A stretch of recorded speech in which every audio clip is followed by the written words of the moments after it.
हाँ बच्चों, आज हम कक्षा 8 में आपको भारत खनिज संपदा के बारे में बताएंगे। ये भूगोल के पाठ 3 में दिया गया है। जैसा कि हम जानते हैं कि खनिज क्या होता है, तो खनिज एक ऐसा वस्तु है जो पृथ्वी से खोद कर निकाला जाता है। धरातल के ऊपर से खोदे जाने वाले जो पदार्थ हैं उनको उत्खनन कहते हैं, और जो धरातल के नीचे जमीन की अंदर गहराई से निकाले जाते हैं उनको खनन कहते हैं। तो इस प्रकार से हम समझ सकते हैं कि पृथ्वी के अंदर से खोदे जाने वाले पदार्थ खनिज कहलाते हैं। खनिज हमारे कैसे उपयोग हो सकते हैं, इसके बारे में थोड़ा संक्षिप्त परिचय सुनिए। वैसे तो हम जानते हैं कि जितने भी खनिज पदार्थ हैं वो हमारे लिए कहीं ना कहीं उपयोगी हैं। जमीन से जब खनिज खोदे जाते हैं तो उनके रूप भिन्न भिन्न होते हैं।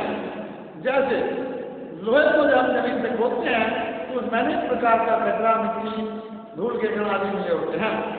इसको हम जमीन से जब खोदते हैं तो लौह अयस्क कहते हैं। क्या कहते हैं बच्चों? लौह अयस्क। बाद में अनेक प्रकार से मशीनों के द्वारा उनको साफ किया जाता है और उससे फिर हमें कच्चा लोहा प्राप्त होता है। उस कच्चे लोहे को फिर हम भट्टियों में जलाते हैं और जलाने के बाद वो जो लोहा वो इस प्रकार से नालियों में बहता है, बहुत बड़े तापमान दे करके, जैसे कि नालियों में पानी बहता है, शुरुआत पानी निकालते हैं। तो ऐसे ही लोहे को जब द्रव अवस्था में बनाया जाता है बहुत बड़े तापमान से, तो वो द्रव रूप में नालियों में बहता हुआ दिखाई देता है। फिर बाद में उसको हम सांचों में डाल लेते हैं और जैसी वस्तु बनानी होती है वैसे ही मुझे आकृति में वो बन जाती है। जैसा कि बच्चों आपको एक उदाहरण देता हूँ कि दीपावली के समय आपने देखा होगा कि जब खिलौने बनते हैं तो वो चीनी के पत्थर से बनते हैं। चीनी के पत्थर को बना के द्रव अवस्था में बना करके और उसको अनेक प्रकार के सांचों में भर दिया जाता है।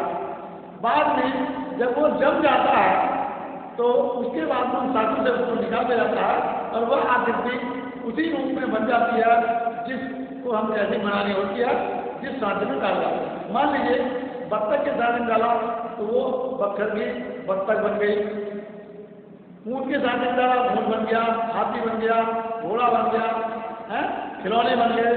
तो उसी प्रकार से वो जम करके उस रूप में सांचे से बाहर निकाल देते हैं। लोहे को भी बड़े पैमाने पर बड़े तापमान पर भट्टियों में जलाया जाता है और उसमें कोयला का प्रयोग रहता है भट्टी में, और इतना तेज तापमान रहता है कि लोहा भी पिघल करके और द्रव अवस्था में होकर के नाली में बहता है। और बाद में उनको एक चादर बनानी है तो चादर उनमें साटा हो गया, कोई गाटर बनाना है तो गाटर से साटा हो गया, मशीनों के पुर्जे बनाने हैं तो उनके साटे हो गए और उनमें वो ढाल दिया था और भर दिया था। बाद में ठंडा होकर के वो उस आकृति उसकी बदल जाती है और वो उसी रूप में हमें प्राप्त हो जाता है जिसमें हम चाहते। ये मैंने आपको बताया खनिजों का किस प्रकार से उपयोग करते हैं, लोहे का बताया। इसी प्रकार से अन्य खनिजों का भी हम महत्व आगे बताएंगे। तो हम ये कहना चाहते हैं बच्चों कि कक्षा 8 में हमें ये देखना है कि खनिज क्या है, कहाँ से प्राप्त होते हैं, इनका हमारे जीवन में क्या उपयोग है और इनका किन किन क्षेत्रों में पाया जाता है भारत में। तो हम पहले बात ये बताते हैं कि लोहा, कोयला, सोना, चांदी, हीरा, जिप्सम, चूना पत्थर, मैंगनीज, अपराध, ये अनेक प्रकार के खनिज हम देखते हैं। किंतु इन खनिजों में लोहा जो एक ऐसा है जिसका हर क्षेत्र में प्रयोग किया जाता है। जिस देश में जितना अधिक लोहा होता है वह देश उतना ही अधिक विकसित, शक्तिशाली और संपन्न माना जाता है। दुनिया के विकसित देशों में USA, Russia, Germany, France, Japan, ये देश जो आते हैं ये विकसित देशों की श्रेणी में आते हैं, क्योंकि यहाँ पर लोहा और अन्य खनिजों का भरपूर मात्रा में उपयोग किया जाता है। लोहा हमारे देश में भी बहुत अधिक पाया जाता है। चीन में लोहा हमारे देश से अधिक पाया जाता है, किंतु हमारे देश में जो लोहा है उसकी खाने तो बहुत है, हम उनका पूर्णतः उपयोग नहीं कर पा रहे हैं, इसलिए हमारे पास मशीनें नहीं हैं। तो मशीनें बहुत महंगी बनती है, उनको खोदने के लिए मशीनें आदमी बहुत महंगी होती हैं, और हमारे देश में भी उनका कारखाना बना नहीं है, इसलिए वो हमें महंगा पड़ता है।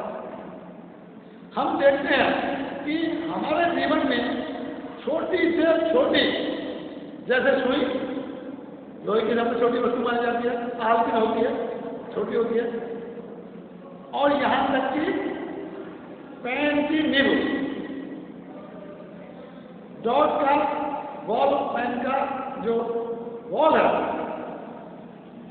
पॉइंट, वो भी लोहे का बना होता है। और बड़ी से बड़ी चीज पानी का जहाज, बड़ी बड़ी रेलवे पटरियां, डाटा, मशीनें, तो पानी का जहाज किसका बना होता है? तो पानी के जहाज से लेकर छोटी छोटी आलपिन तक हम रोजमर्रा के जीवन दैनिक उपयोग में आने वाली वस्तुओं में, चाहे वो घर में यूज करने की हो, विद्यालय में हो, ऑफिस में हो, या किसी कारखाने में हो, मिल में हो, सब में हम किसी ना किसी रूप में लोहे का प्रयोग करते हैं। आप देख लीजिए, आपके सामने कमरे में पंखे चल रहे हैं, इनमें लोहे का प्रयोग है। आप किसी कुर्सी बैठे हैं, वो भी लोहे का प्रयोग है।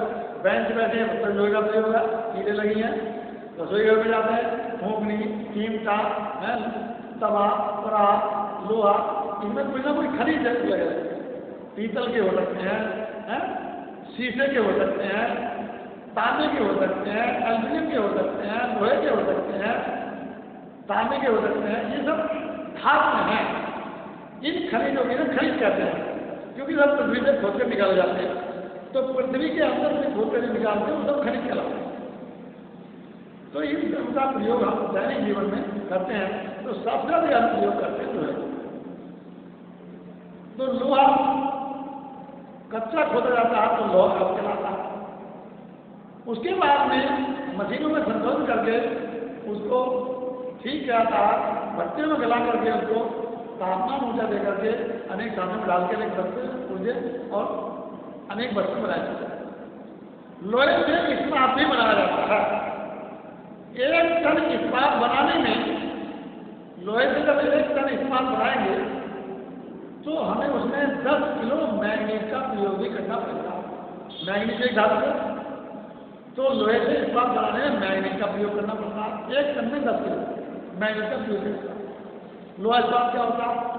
ये भी लोहे का बना वस्तु है, लोहा ही है, किंतु इसे इतना चमकीला बना देते हैं, मैग्नीज की साथ में बातें, ये सफेद रंग का हो जाता है। जैसे चांदी, सोना, इस प्रकार की वस्तुएं हैं, पेचकस है, जो सफेद रंग के आपको दिखा देते हैं, लोहे के होते हैं, किंतु उन्हें इस्पात में बना देते हैं, इस्पात में डाल देते हैं। तो अब इसी प्रकार से उनको अधिक तापमान बना करके सफेद बना देते, जिससे उन्हें जंग नहीं आता। तो इस्पात में जंग नहीं आता और लोहे पर जंग लग जाता है, जबकि वो भी लोहे का बना हुआ। तो उसमें अनेक प्रकार के रासायनिक तत्वों को मिला करके और उसको इस प्रकार से चमका देते हैं कि उसमें जंग नहीं आता। पानी में भी अगर डालते तो उसमें जंग नहीं आता। ठीक इसी प्रकार से अब मैंने आपको इसका थोड़ा परिचय दिया। इसके आगे हम चलते हैं परिचय के बाद में कि खनिज क्या है, खनिजों के प्रकार। तो खनिज क्या है, मैंने आपको बता दिया कि पृथ्वी के नीचे से खोजे जाने वाले पदार्थों को खनिज कहते हैं, और जो ऊपर की धरातल की परत पर खोदते हैं उस क्रिया को उत्खनन कहते हैं। अंदर से खोदा जाता है तो खनन कहते हैं। इनकी अनेक खाने होती हैं जो बहुत गहराई तक पाए। ये तो हो गया खनिज क्या है। जो पृथ्वी से खोदे जाने वाले पदार्थों को हम खनिज कहते हैं। ये आता है। अब है खनिजों के प्रकार। खनिजों के प्रकार में जब हम आते हैं तो खनिज मुख्य रूप से दो प्रकार के होते हैं। पहला होता है धात्विक खनिज, दूसरा होता है अधात्विक खनिज। धात्विक खनिज किसे कहते हैं? धात्विक खनिज वे खनिज हैं जिनमें एक विशेष प्रकार की चमक पाई जाती है, जो पृथ्वी से खोदकर निकाले जाते हैं और उनमें एक प्रकार की चमक पाई जाती है, जैसे सोना, चांदी, हीरा, सीसा या तांबा, ये सब धात्विक खनिज कहलाते हैं। और दूसरा नंबर होता है अधात्विक खनिज। अधात्विक खनिज वे खनिज होते हैं जिनमें चमक नहीं होती या जिनको साफ करने के लिए उनको काटा जाता है, जैसे कोयला, जैसे बैंगनी, जैसे अभ्रक, चूना पत्थर, ये सब अधात्विक खनिज हैं। अब ये अधात्विक खनिज और धात्विक खनिजों में जो मैंने आपको अंतर बताया, ये भी याद करना है। धात्विक खनिज किसे कहते हैं, अधात्विक खनिज कहते हैं, परिभाषा करनी है। अब इसके बाद में कुछ और भी खनिज हैं जिनको हम जमीन से खोदते हैं, उनको कहते हैं, यानी जो हमें ईंधन के रूप में प्रयोग होते हैं, जैसे प्राकृतिक गैस, जैसे खनिज तेल, जैसे कोयला। तो ये जो ऐसे खनिज हैं जिनको हम जीवाश्म ईंधन के रूप में प्रयोग करते हैं। अब एक होते हैं इनकी दूसरी वैरायटी, यानी एक होते हैं परंपरागत खनिज, दूसरे होते हैं गैर परंपरागत खनिज। तो परंपरागत खनिज वो होते हैं, ये खनिजों का दूसरी वैरायटी है। इसके प्रकार है, परंपरागत खनिज वे खनिज होते हैं जो सीमित समय तक उपयोग में लाए जा सकते हैं, यानी वो यूज करते करते, उपयोग करते करते उनका दोहन आप करते हैं, उनको उपयोग में लाते हैं तो एक समय सीमा में वो समाप्त हो जाते हैं। ऐसे खनिजों को परंपरागत खनिज कहते हैं, जैसे कोयला, खनिज तेल, प्राकृतिक गैस। इनकी सीमा यह है, लकड़ी का कोयला, ये हम उपयोग करने के बाद ये समाप्त हो सकते हैं, क्योंकि इनकी लिमिट है, ये बढ़ेंगे नहीं, जितने दबे हुए हैं शरीर के अंदर वो कम होते रहेंगे और एक समय सीमा आएगी वो समाप्त हो सकते हैं। ऐसे खनिजों को परंपरागत खनिज कहते हैं। दूसरे खनिज होते हैं गैर परंपरागत खनिज। तो गैर परंपरागत खनिज बच्चों वो होते हैं जो कभी समाप्त नहीं होते, जैसे सूर्य का प्रकाश है, सूर्य ऊर्जा, सूर्य ऊर्जा हुई, इसी को खत्म होगी। पवन ऊर्जा यानी हवा, जल, ताप, ये कभी समाप्त नहीं होते हैं। सौर ऊर्जा का भी समाप्त होती, सूर्य से मिलती रहती है, और पवन ऊर्जा हवा से बनती है, तो पवन, जल ऊर्जा जल से बनती है, तो जल भी एक ऐसा, तो जल है, पवन है या सौर ऊर्जा है, ये ऐसे पदार्थ हैं जो कभी समाप्त नहीं हो सकते। इनको गैर परंपरागत ऊर्जा के स्रोत कहते हैं, गैर परंपरागत खनिज कहते हैं। अब हम इसके आगे बढ़ते हैं, तब चलते हैं खनिजों के प्रकार। ये हमने बता दिया, दो प्रकार के होते हैं, धात्विक खनिज, अधात्विक खनिज।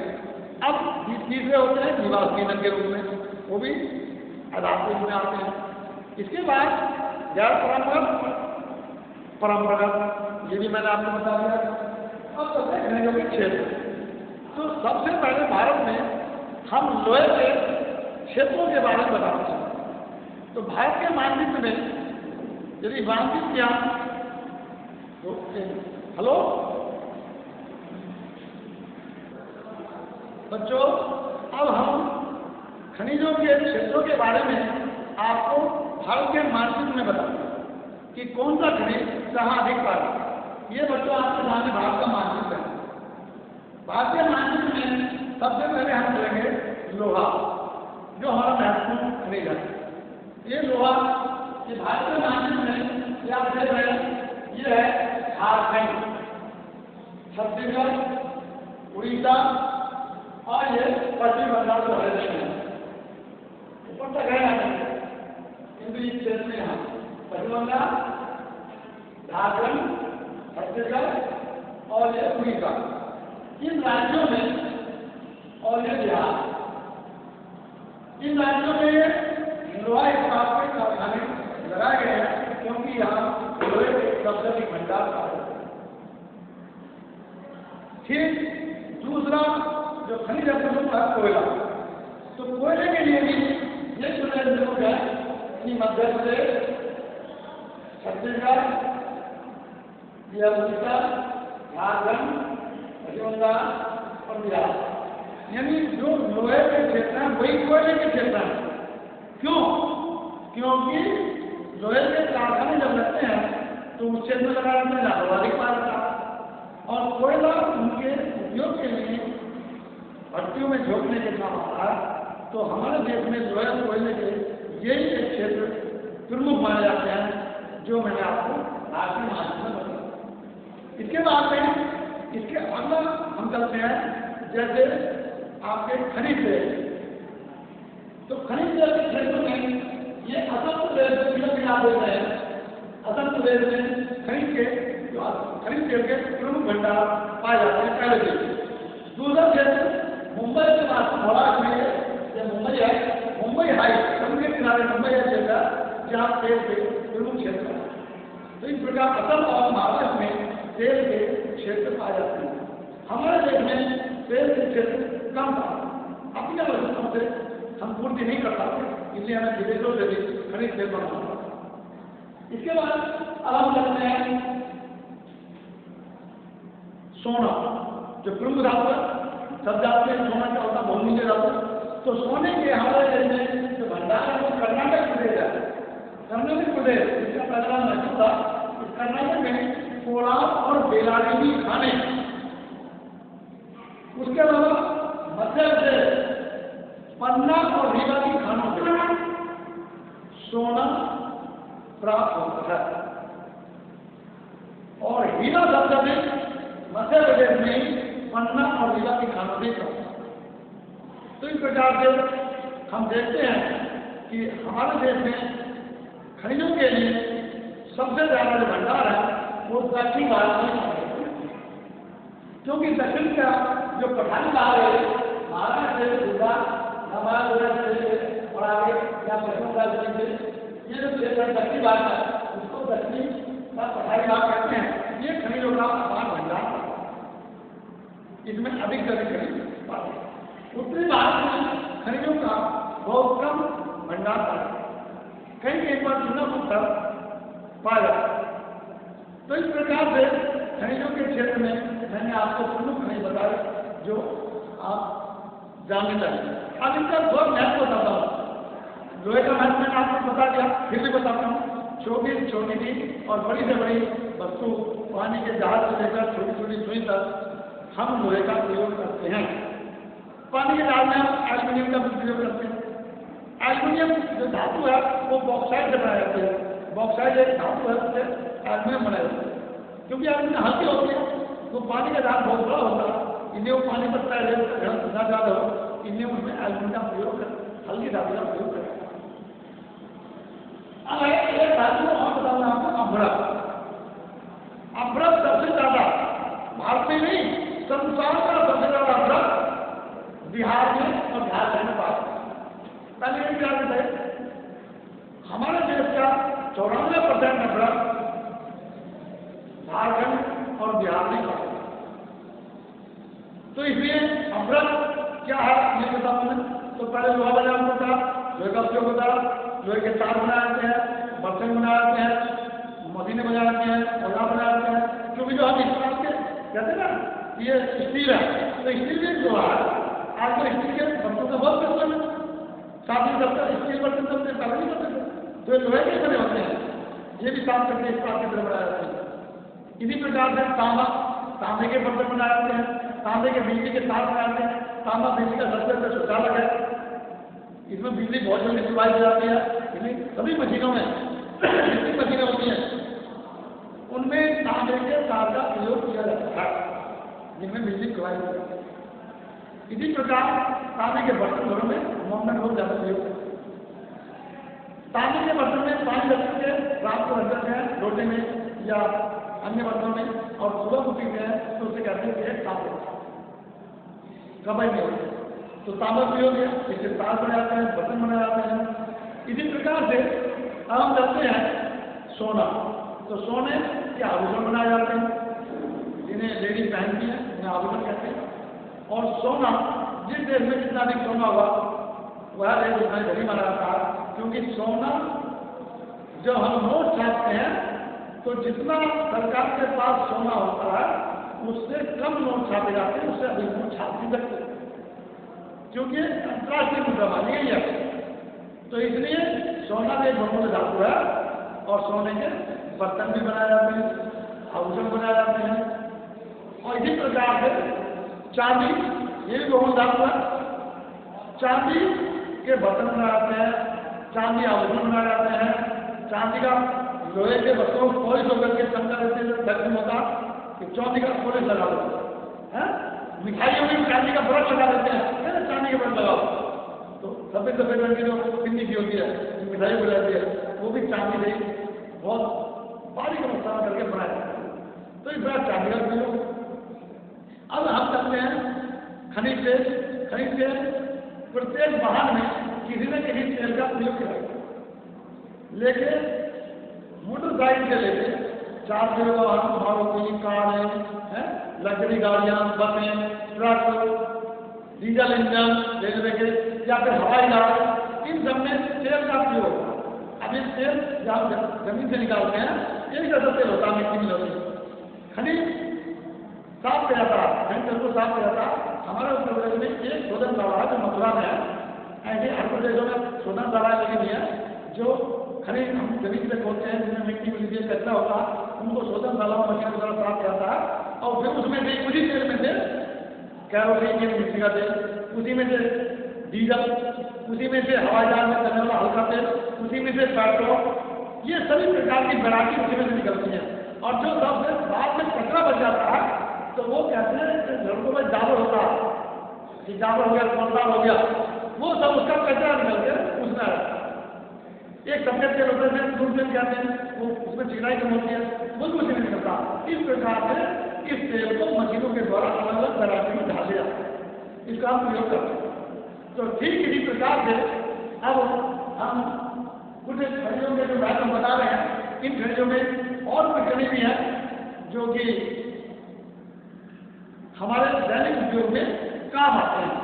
जैसे अब आप कहेंगे अभ्रक का, तो अभ्रक जैसे आपने देखा पेचकस, आपने देखा कूकर, ट्रैवल, तो जिनमें हत्थे लगे होते हैं मूठ, जो गर्म नहीं होते, तो वो सब, या जिनमें बिजली नहीं चलती, ट्रैक्टर है, पेचकस है, जो बिजली का हम करते हैं उससे, तो उनमें जो मूठ होती है वो अभ्रक कितनी होती है, वो चमकदार जो होता है, तो उसमें बिजली नहीं होती, वो बिजली का प्रचालक माना जाता है। इसलिए बिजली के जो उपकरण है उनमें मूठ लगी होती है, या फिर जो गर्म पदार्थ जो बनाए जाते हैं, कुकर में खाना बनाते हैं तो बहुत गर्म बर्तन होता है, तो उसे आप पकड़ नहीं सकते लोहे का होगा, तो उसको पकड़ने के लिए खड़ा होकर हत्थे को पकड़ते हैं, कुकर के ऊपर पड़ते हैं, वो सब अभ्रक के बने होते हैं, क्योंकि वो गर्मी के प्रचालक होते हैं, बिजली के प्रचालक होते हैं, ना उनमें बिजली आती है और ना वो गर्म होता है।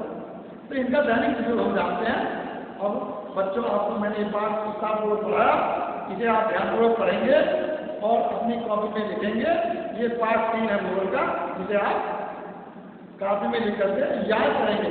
आने वाला टेस्ट भी जो सितंबर माह में होगा वह भी ऑनलाइन ही होगा, क्योंकि अभी विद्यालय खुलने की कोई व्यवस्था नहीं है। ठीक है बच्चों, ओके, धन्यवाद। अब बच्चों इसको